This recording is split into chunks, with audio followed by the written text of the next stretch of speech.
दोस्तों, आर के मौर्य क्लासेस में आपका हम बहुत बहुत स्वागत करते हैं।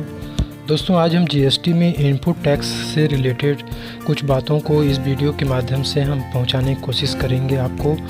दोस्तों, आज हम डिस्कस करेंगे कि इनपुट टैक्स क्रेडिट क्या होता है, इनपुट टैक्स क्रेडिट कौन ले सकता है, इनपुट टैक्स क्रेडिट लेने की शर्तें क्या हैं, इनपुट टैक्स क्रेडिट लेने की अंतिम तिथि क्या है। इसलिए आपसे रिक्वेस्ट है दोस्तों कि आप इस वीडियो में अंत तक बने रहिए ताकि आपको इनपुट टैक्स क्रेडिट के बारे में पूरी जानकारी मिल सके।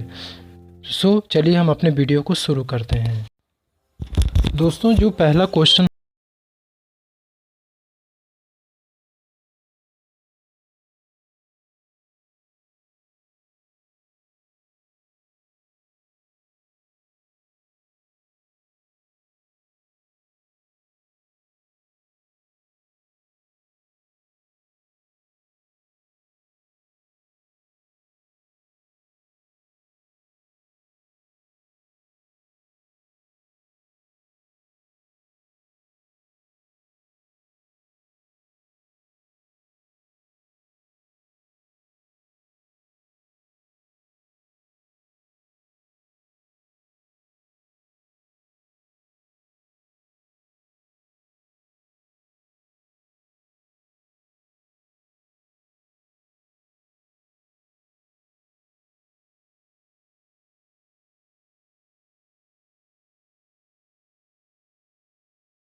टैक्स है और जब उसकी क्रेडिट को ये क्लेम करता है तो वो क्रेडिट इनपुट टैक्स क्रेडिट कहलाती है। दोस्तों, जो हमारा सेकंड क्वेश्चन था, इनपुट टैक्स क्रेडिट किसे मिलता है, यानी कि कौन एलिजिबल है इनपुट टैक्स क्रेडिट पाने के लिए। जैसे हमने डिस्कस किया कि हर एक पर्सन जो कि जीएसटी में रजिस्टर्ड है, जिसे हम रजिस्टर्ड पर्सन या टैक्सेबल पर्सन कहते हैं, वो पर्सन इनपुट टैक्स क्रेडिट लेने के लिए एलिजिबल है। यानी कि हर एक रजिस्टर्ड पर्सन वो इनपुट टैक्स जो कि उसने गुड्स और सर्विसेज खरीदते समय उसने पे किया था, उसकी वो क्रेडिट उसको मिल सकती है यदि वो गुड्स और सर्विसेज को अपने बिजनेस और व्यापार में इस्तेमाल करने के लिए लाता है या फिर उसको इस्तेमाल करने के लिए इंटेंशन रखता है। तो उस इनपुट टैक्स जो उसने पे किया है उसकी क्रेडिट लेने के लिए उसके पास क्या क्या चीज़ों की ज़रूरत है, क्या क्या डॉक्यूमेंट्स रिक्वायर्ड है, जिसके बेसिस पे वो इनपुट टैक्स क्रेडिट को क्लेम कर सकता है। इसमें जो पहला हमारा आता है डॉक्यूमेंट, वो आता है इनवॉइस। इनवॉइस जब इसने टैक्स पे किया था सप्लायर को, तो सप्लायर ने इसको एक इनवॉइस इशू किया था, क्योंकि जनरली जब कोई भी गुड्स या सर्विसेज हम परचेस करते हैं तो हमारा सप्लायर हमको इनवॉइस इशू करता है। तो उस इनवॉइस के बेसिस पे ये रजिस्टर्ड पर्सन इनपुट टैक्स जो उसने पे किया उसको क्लेम कर सकता है। दूसरा, उसके पास डेबिट नोट होना चाहिए। डेबिट नोट भी सप्लायर ही इशू करता है, जिसमें कि किसी फ्यूचर डेट में यदि कोई एक्सपेंसेस होने वाले हैं या गुड्स से रिलेटेड कोई भी यदि खर्चा बढ़ने वाला है तो उसके लिए ये डेबिट नोट इशू करता है।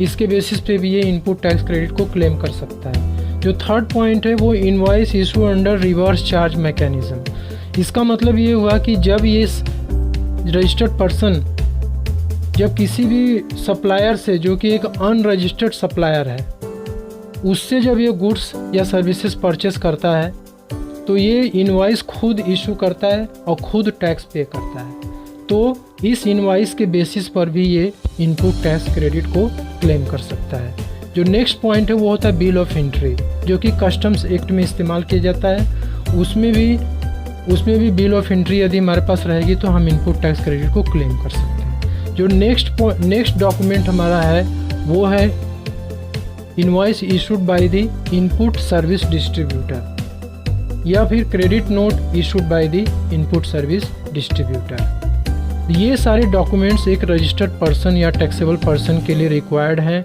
यदि वो इनपुट टैक्स क्रेडिट का क्लेम लेने के लिए जाता है CGST एक्ट के तहत, तो उसे ये सारे डॉक्यूमेंट्स रिक्वायर्ड हैं। यदि इसमें से कोई भी यदि एक डॉक्यूमेंट यदि उसके पास होता है, जिस बिजनेस से वो जुड़ा हुआ है, जो भी गुड्स और सर्विसेज उसने परचेस करी है, उससे रिलेटेड कोई भी डॉक्यूमेंट्स यदि उसके पास है तो वो इनपुट टैक्स क्रेडिट को क्लेम कर सकता है।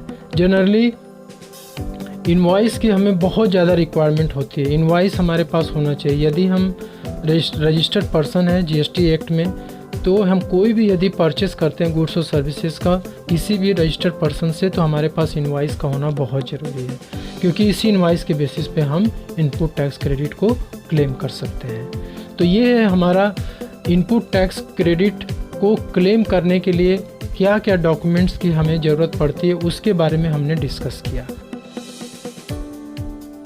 दोस्तों, इनपुट टैक्स लेने की शर्तें क्या हैं और इनपुट टैक्स लेने की अंतिम तिथि क्या है, इसे हम अपने अगले वीडियो में कवर करेंगे। यदि आपको ये वीडियो अच्छा लगा तो आप लाइक और कमेंट करके प्लीज़ हमें बताइए।